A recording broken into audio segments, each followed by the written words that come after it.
Nicolas, après un traumatisme qui a effacé de votre mémoire, c'est incroyable, toute votre vie d'avant, comme si vous étiez né à l'âge de 28 ans. En fait, je n'ai pas le sentiment affectif d'avoir vécu ces 28 années qui ont précédé mon coma. Notamment au réveil, vous n'avez pas reconnu celle qui devait devenir votre épouse. Et oui, je n'ai pas reconnu mon père, ma mère, je n'ai pas reconnu celle que j'aurais dû épouser 6 mois plus tard. Et j'en suis encore ému à présent.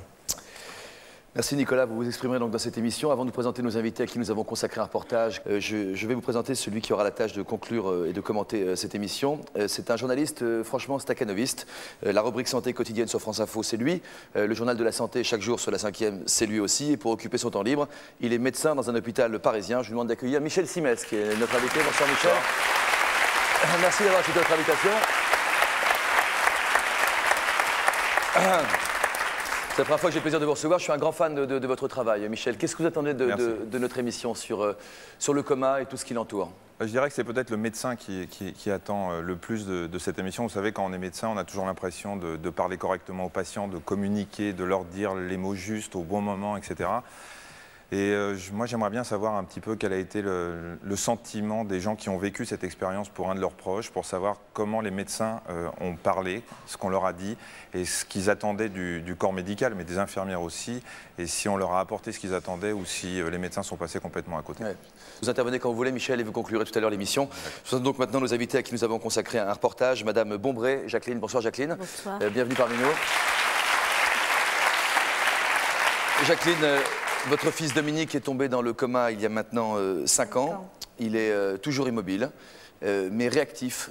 Réactif, mais il bouge. Et puis, on arrive à le faire s'exprimer. Il y a des ordres qui passent, c'est parfois lent, au point de vue réaction, mais avec le kiné, on est arrivé à faire un petit peu, si vous voulez, un dialogue. On va voir tout ça dans ce reportage, madame. On va également parler de votre vie à vous.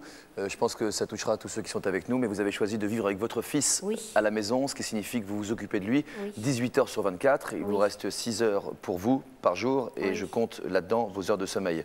On regarde donc un extrait du reportage qui est consacré donc à Dominique et à sa maman ici présente. Dis-moi, comment tu te sens? Si tu te sens bien, Dominique, tu vas essayer de souffler tout doucement, ok?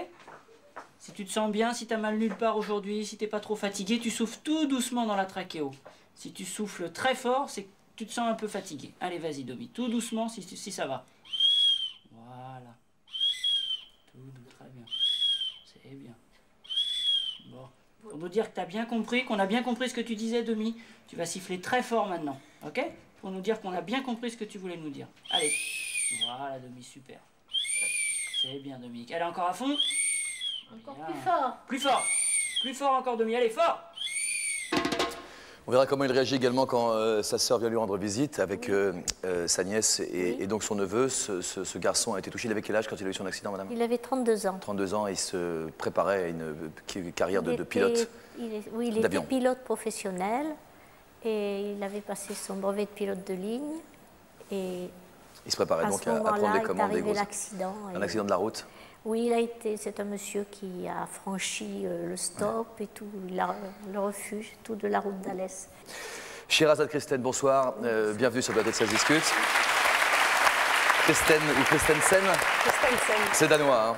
Sherazade, c'est pas danois? Non. C'est votre vrai prénom? C'est mon vrai prénom. Et félicitations à votre maman. Merci. Et votre papa. Il y a 5 ans, votre mari, qui est donc un ancien footballeur professionnel danois, subit 6 semaines de coma à la suite d'un accident de la route également. Les médecins étaient extrêmement pessimistes et avaient même envisagé le pire. Écoutez. C'est un miraculé quand même. Lorsqu'il a eu son accident, il était considéré comme décédé. Donc là, je te l'ai jamais dit, Chiro, mais... Ah mais si, je le savais. Ah bah attends... Le chirurgien m'a même demandé de demander à la famille si on pouvait envisager de faire don de ses organes. Ça, je ne le savais pas, par contre. Donc on a décidé par téléphone de quand même le maintenir en se disant que c'était jamais perdu. Puis on a eu raison. Alors, il n'est pas avec nous ce soir. Pourtant, on va l'entendre s'exprimer dans le reportage tout à l'heure au cours de l'émission. Ça vous touche encore de voir ces images? Non, c'est surtout qu'il a fait une crise d'épilepsie parce qu'il a voulu donner le meilleur de lui-même pour l'émission. Parce que c'est vrai que ce mental de sportif de haut niveau, il a toujours.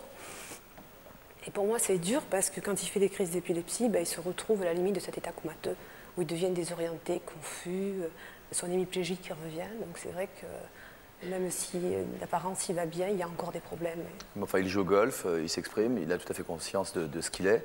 Et parfois, ça doit le faire souffrir également. Je précise que cette dernière crise d'épilepsie, il y en a eu une donc, durant ce tournage où il a voulu effectivement donner le meilleur de lui-même, remonte à la finale de la Coupe du Monde. Donc à chaque fois qu'il a une grosse émotion, il faut décroche. beaucoup gérer cette fatigabilité. Il a une très très grosse fatigabilité. Et si on ne gère pas sa fatigabilité quand lui n'est pas capable de la gérer, eh ben, il risque de faire une crise parce qu'il risque surtout de redevenir confus, incohérent, donc dangereux pour lui et pour les autres. Vous nous avez dit en préparant cette émission qu'il arrivait de pleurer sur son sort, mais qu'il arrivait aussi que vous pleuriez sur votre sort, Sherazade. Ah oui. Eh oui. David, bonsoir et bienvenue parmi nous. David Lamidon, vous pouvez accueillir. Bonsoir, bienvenue. David, on va parler d'un accident terrible, encore une fois, comme ceux qu'on entend ce soir. Le 21 avril dernier, votre épouse, excusez-moi, je suis un peu touché, a fait au volant de sa voiture une chute de 100 mètres dans un ravin. Habituellement, on ne s'en remet pas. Elle est aujourd'hui encore vivante. Elle souffre d'un traumatisme crânien qui a entraîné un coma dont elle se réveille à peine ces jours-ci. Que saviez-vous, vous, exactement du coma avant cet accident? Absolument rien. Donc vous avez découvert... Moi, je découvre ce...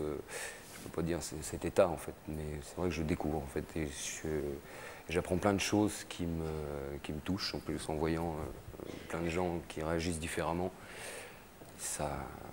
Là, votre femme, on va voir qu'elle réagit aux images que vous lui montrez, notamment celles de vos deux petites filles qui ont autour de 5 ans, 5 ans et demi, deux jumelles. Vous avez filmé pour les montrer à votre femme, car il se trouve que votre femme est dans un centre aujourd'hui qui est à 1000 km de chez vous, ce qui veut dire que vous, qui êtes en Normandie, quand vous devez la voir à Perpignan, vous roulez toute la nuit, vous la voyez 2 heures et vous repartez le lendemain pour être au boulot. Ça fait 1 mois et demi, David, que votre femme est sortie du profond coma dans lequel elle était plongée. Et elle commence tout juste à communiquer avec le monde extérieur et avec vous à travers des signes qui sont ceux que connaissent tous ceux qui ont touché de près ou de loin le coma. Voici donc ce premier reportage pour débuter notre émission ce soir. Bonjour Madame Lamidon. Je te laisse, bonne main. On a discuté tous deux. Comment ça va? Vous m'entendez? Est-ce que vous pouvez ouvrir les yeux? Oui. Les fermer? Fermez les yeux. Ça fait bon. Donc, là, bon, il faudrait voir si c'est vraiment reproductible, mais effectivement, il semblerait quand même qu'il y ait une petite réponse. Alors. Valérie est dans le coma depuis 6 mois. Depuis quelques jours, elle est en phase d'éveil, c'est-à-dire qu'elle commence tout juste à réagir au monde extérieur. Allez, on y va. On y va, Valérie. Valérie suit tous les jours des séances de kinésithérapie. Il s'agit surtout de l'aider à s'éveiller et à communiquer. C'est arrivé. Si tu as mal, tu fermes les yeux. C'est longtemps. Tu fermes les yeux longtemps. C'est longtemps, ça? Voyons, essayons. Voir si tu sais faire longtemps. Je t'aide. Je t'aide. Voilà. Ça, c'est longtemps. Essaie de fermer les yeux longtemps, pour qu'on soit sûr que ce soit un oui. Hein? Ta manière à toi de me dire oui. Ah, c'était mieux là. Valérie, je te mobilise le coude là. On le bouge ensemble, d'accord? Tu le sens le coude là? Là, tu le sens? Hein? Et puis la main ici. Donc là, le coude est un petit peu enraidi. On va toucher l'autre main. Tu veux toucher ton autre main? Tu vas détendre les doigts, voilà, tu te laisses faire. Voilà. Chaque partie du corps est désignée pour lui permettre de retrouver des sensations et redonner un nom à chaque partie de son corps. Et en même temps, donc de par cela, essayer de lui donner envie de s'éveiller. Regarde là, Valérie. Regarde là. Regarde le cône là. Tu vois le cône vert? Regarde là. Allez, vas-y, avec ton pouce, tu vas essayer d'attraper. Vas-y. Ouais, très bien. Très bien. Est-ce que tu la vois, la mer? Tu vois? Regarde ce vent. Tu as vu la pluie par terre, là? T'as vu? Il fait pas beau aujourd'hui. L'orthophoniste ne s'occupe pas encore de refaire parler Valérie. Elle essaye simplement de la stimuler en lui rappelant l'existence de ses enfants. Valérie, vous avez 2 petites filles. Ce sont deux jumelles, des jumelles. Oui.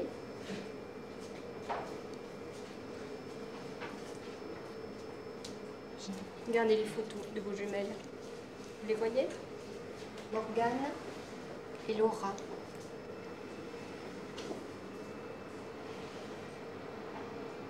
Ouais. Alors là, elle ferme les yeux de façon beaucoup plus vive, hein, et donc on peut imaginer quand même qu'elle réagit à ça. Elle a une conscience des choses et des gens et des êtres et donc de la relation. Et cette conscience qu'elle a, elle ne peut pas nous la transmettre avec le fameux code qu'on appelle le langage. Elle le transmet avec son corps, avec ses expressions émotionnelles, avec sa moue, avec son froncement de sourcils, avec ces petits gestes qu'elle fait qui nous suivent du regard. Elle est à ce niveau-là, sur un seuil, on ne peut pas dire autrement, elle est sur le passage entre la vie solitaire qu'elle a menée pendant des mois ou des semaines et puis la vie d'ouverture qu'elle fait avec nous maintenant. Vous voyez, le froncement de sourcils, tout à fait explicite, voilà ce que nous fait là, tout d'un coup. Elle dit j'en ai marre, quoi. Le plus souvent possible, c'est-à-dire au moins une fois tous les 15 jours, la mère, le frère et le mari de Valérie viennent la voir. Là encore, le but est de lui donner envie de s'éveiller. Je passe un film à mon épouse sur nos enfants pour lui faire plaisir déjà, et puis pour lui faire voir qu'elles sont toujours bien vivantes aussi, parce que peut-être qu'elle s'est imaginé qu'elle était avec elle dans l'accident, peut-être que c'est vrai que j'essaye de les rassurer depuis un petit moment avec ça. Bon, c'est vrai qu'il y a les photos, mais les photos c'est pas vivant, alors qu'un film c'est vrai que c'est tout de suite plus vivant, et puis on a l'impression de voir la vérité. Alors si elle est vraiment consciente, bah, c'est bien pour elle, quoi. Maman, j'espère que tu vas guérir très vite. Moi aussi, maman. Regarde, on va tomber des baisers, regarde. Tu veux pas voir? Regarde. Papa, il s'amuse bien avec nous. On va le faire montrer comment il fait. Valérie. Valérie. Écoute maman, Valérie. Valérie.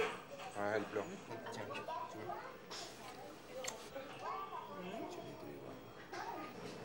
tu veux les voir? Tu veux les voir? Ouais, c'est ce que tu veux le plus au monde. Hein. Je sais. Ah voilà, là elle pleure. Et pour moi, ça veut dire qu'elle est consciente et qu'elle entend tout ce que je dis et qu'elle doit ressentir d'énormes souffrances à ne pas pouvoir s'exprimer. Non, c'est vrai, mon cœur, qui aimerait ça. Je le sais que c'est bien. Je suis très content. Pour moi, quand je lui parle, il y a des pleurs, oui, il y a des mouvements de paupières en signe de réponse. Je me dis, mais il est où le problème? Ce qu'on peut dire pour votre épouse, c'est qu'elle a quand même s'il n'y a pas de réaction motrice forcément continue, il y a quand même des réactions affectives qui sont un petit peu un équivalent. Donc pour reprendre ce que je vous disais, si à 6 mois elle était totalement éveillée, sans dire que c'est un excellent pronostic, enfin bon, il y a un certain nombre d'espoirs qui sont permis, si elle n'était pas du tout... ça serait encore plus critique. Et là, on est encore entre les deux. Donc c'est encore plus difficile. C'est encore plus difficile. Si par malheur, il se passait qu'elle soit comme ça en permanence, il y aura une autre vie qui se mettra en route. Comment je sais pas. Mais rien que parce qu'elle-même s'en sortir. Je pense que, ouais, l'amour, je pense que ça peut faire quelque chose.